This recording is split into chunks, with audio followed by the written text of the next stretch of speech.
Greetings and salutations, all you beautiful individuals. It is another epi of Liga Unlock. Eric, Mark here with you, fine feathered individuals, for Day Dos action from First Stand Group B making their debut. And of course, we had to wait a matter of 5 days for an opportunity for revenge for North America against the CBLOL after the absolute shellacking and embarrassment that was the America's Cup. But thankfully for NA, it wasn't Furia on the other side of the rift. Yes, and thankfully for the most part, Lyon Gaming shows up in this series and shows out as that top seed for the LCS, taking care of business. Yes, that business involved getting down and dirty in a Silver Scrapes Game 5, so there is lots to talk about with this series still, and kind of where we're feeling about both squads in this situation and where they're heading at this event. But yes, the main takeaway has to be that Lyon comes through and is the savior of the LCS for the day.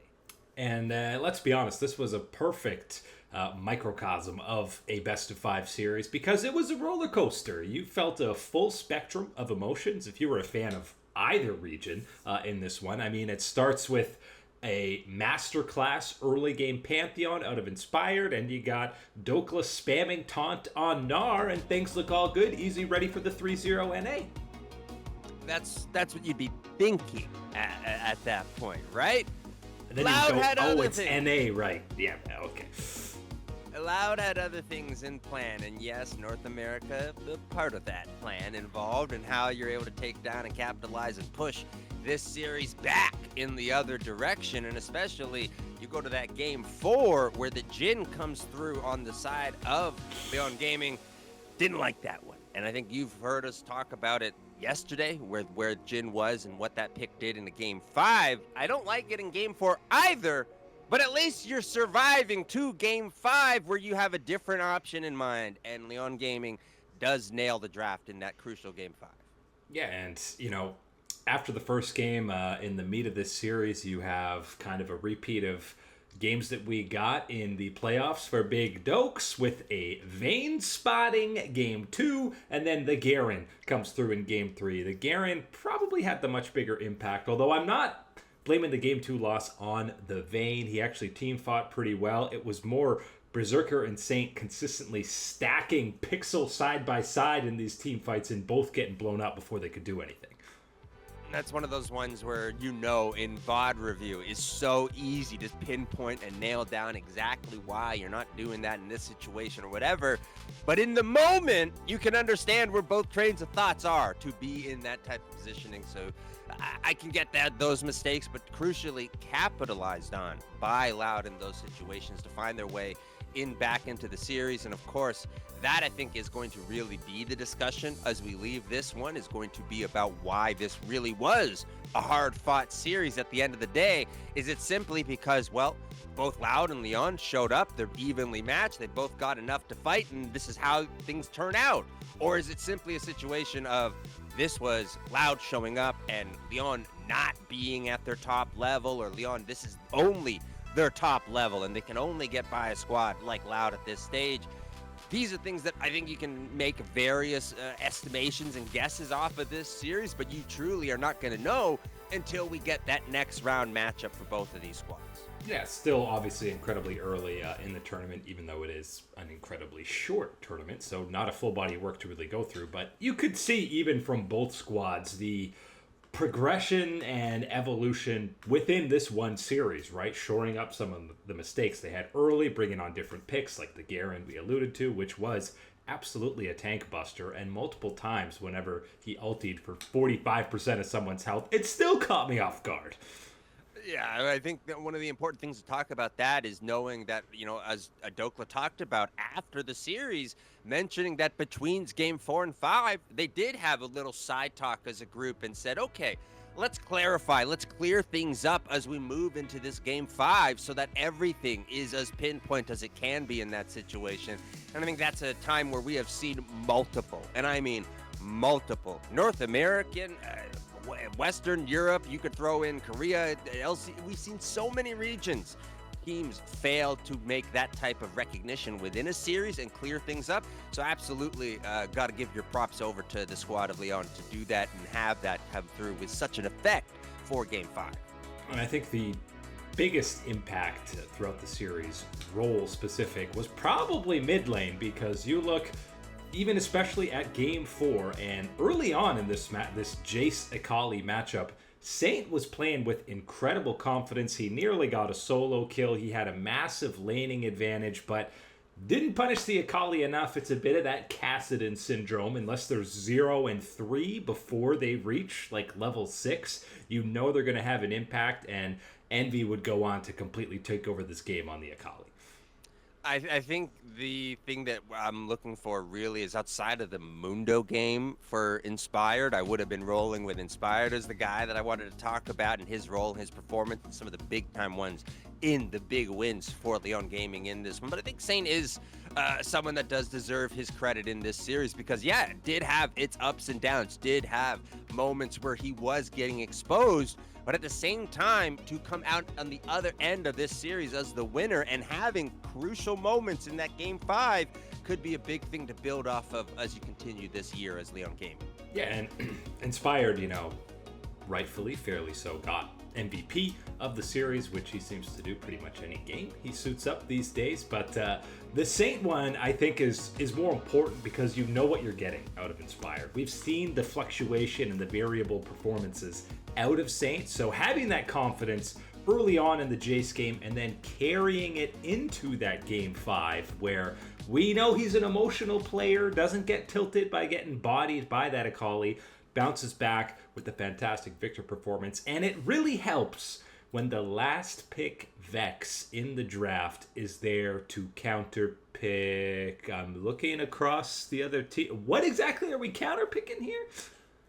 Now the shoe drops on the other side of the table here, and that is, of course, the draft from Loud in this situation. And it's one of those ones where it's almost worse, I think, than picking the Jhin was yesterday for Diablo, and I think that one was an egregiously bad pick in that situation, and understanding what got you to that point.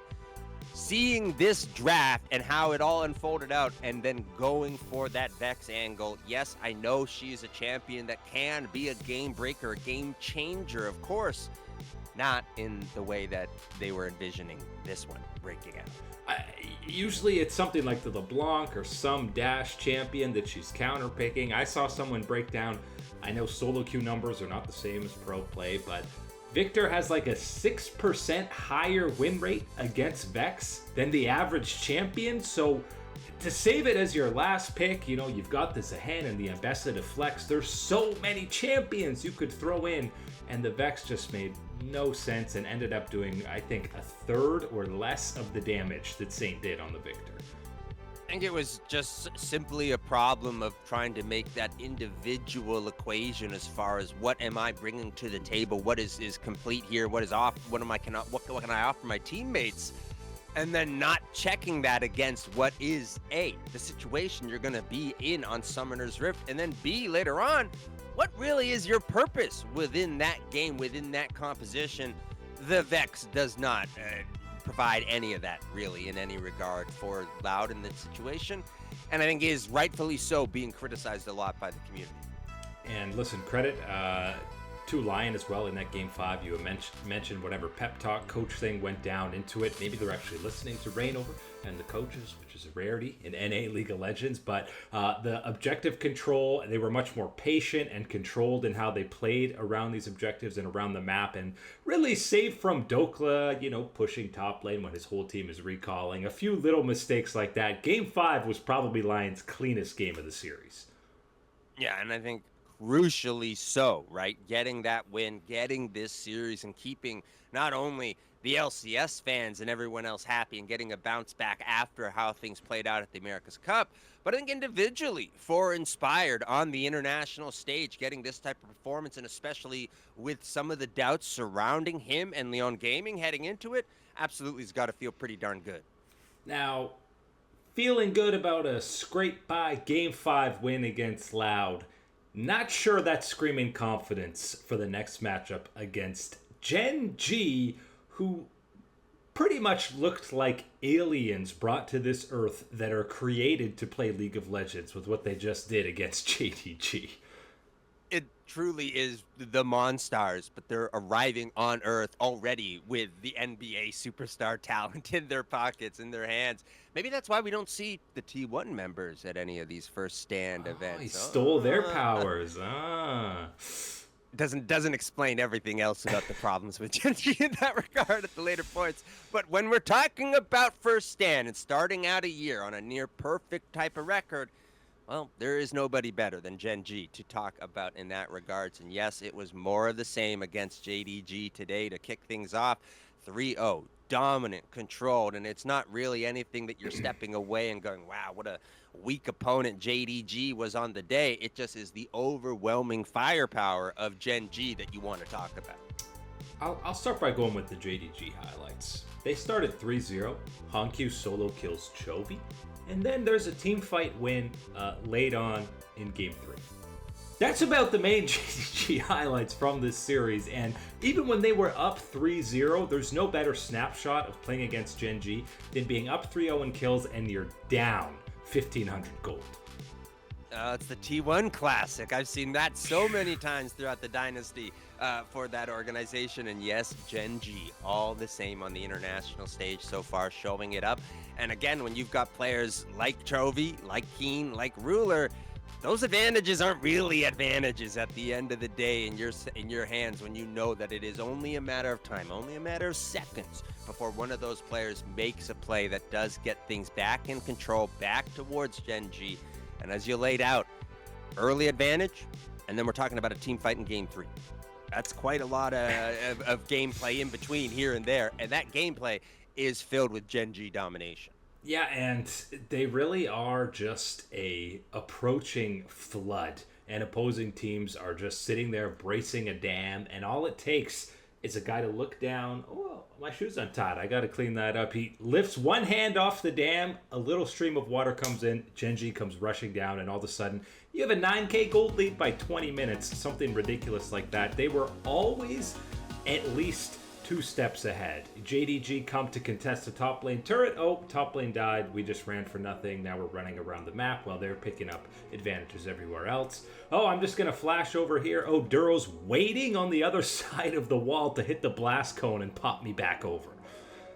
It's pretty wild, and I think we're just going to have the conversation at this point about, would you have rather have lost to Gen.G like JDG did early, right here, right now, and go down in a different bracket route? Or would you rather be FlyQuest, where you got this win against Loud and you got yourself feeling a little bit good, you got some win back in your region sales, only to run into the momentum-killing buzzsaw, the quintuple buzzsaw that is Gen.G out on Summoner's Rift, ready to shred any last bit of optimism that you could have gained from that last match.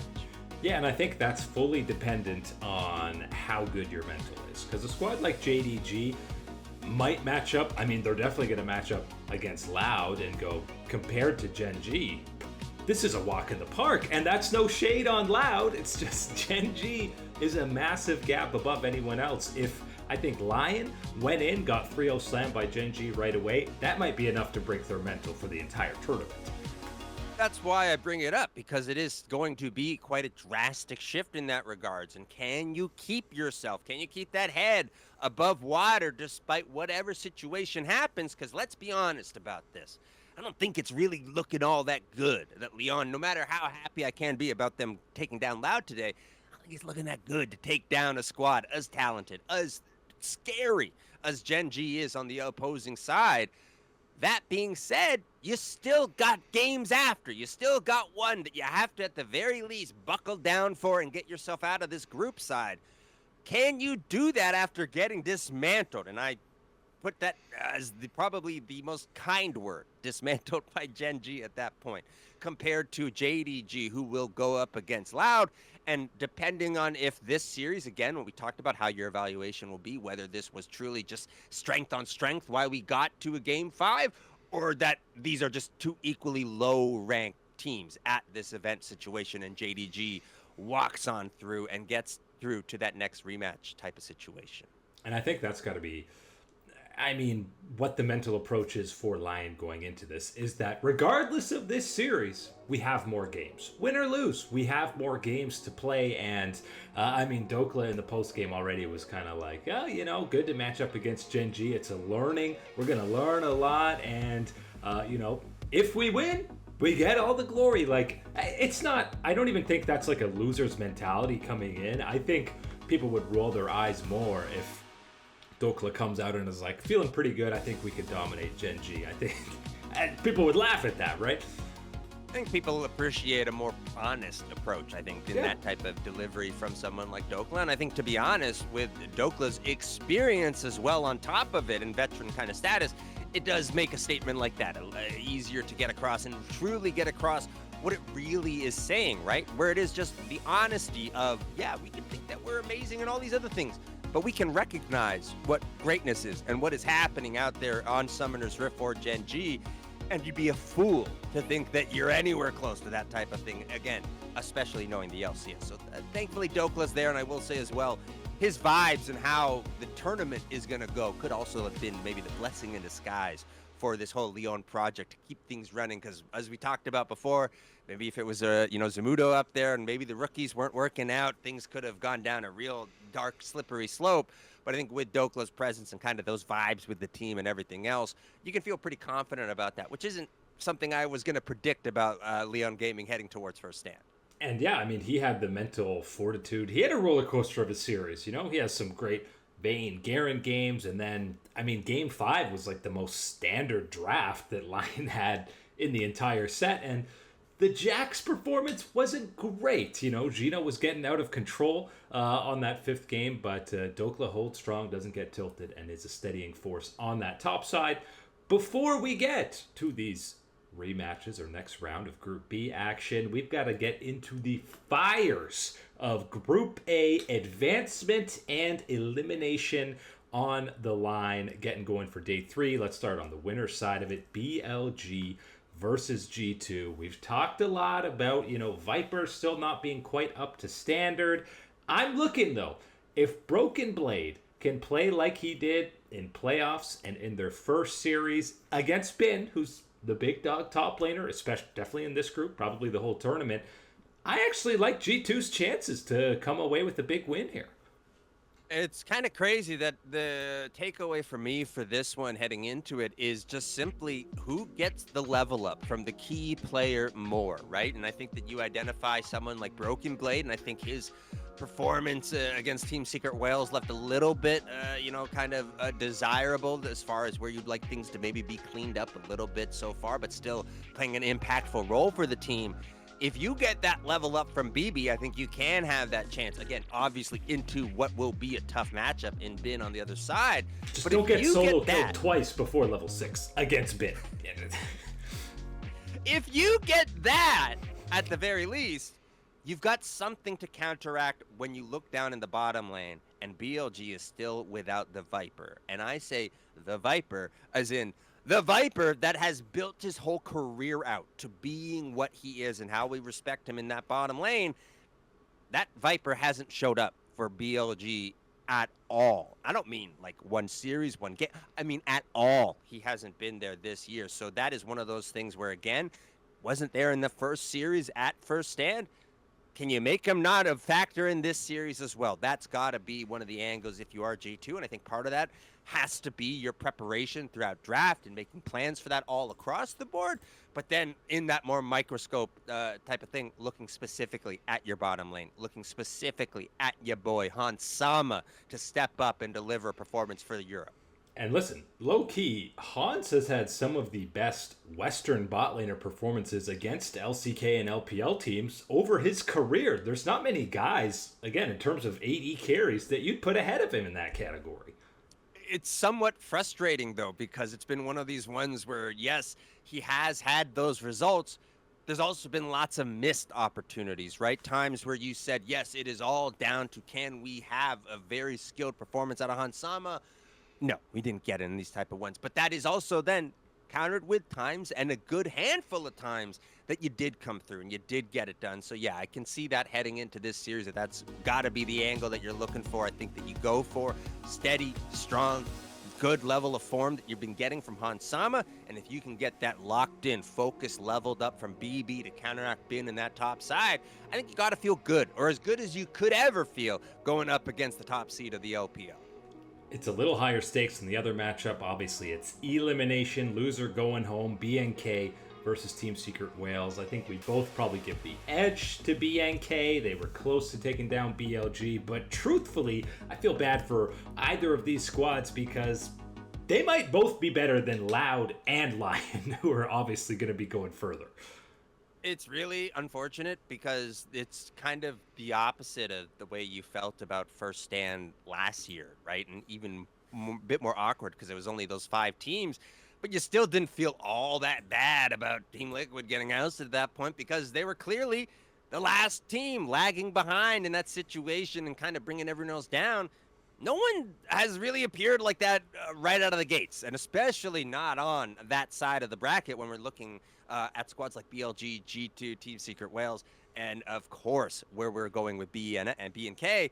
And I think the big one for me, can BNK bounce back in their mental, right? This is a team that hasn't had a ton of experience on the international stage and at these type of pressures. Can they bounce back in their next matchup? And that's the question, because this is a Team Secret Wales squad that can absolutely get you off balance early in a series, start building an advantage and start that snowball where all of a sudden the emotions, pressure, everything else can start to play into it. Things that a squad like BNK has not been tested like some of these other premier organizations that we have at First Stand. And we need a bounce back out of Vikla after getting punched in the mouth time and time again by Knight. It was amazing that with his level, they still even made it to Game 5. And obviously, we know Diablo gets targeted and pick ban, but he's saying, Jin is never the fallback. Doesn't matter how many AD carry champions are banned. I don't care. You play an awesome dude down in the bottom. Give me Teemo bot first. Yeah, I don't care. You are doing anything but that Jin again. I don't want to see it again from this squad at the tournament. I think you lock in and lock it down. BNK should be the favorites, but again, in a squad like Team Secret Wales and the LCP, anything can happen if they can get them down to their level. Things going to heat up for day 3. Still early in the tournament, but that is it today for League Unlock. Erica, Mark here with you, Stunners.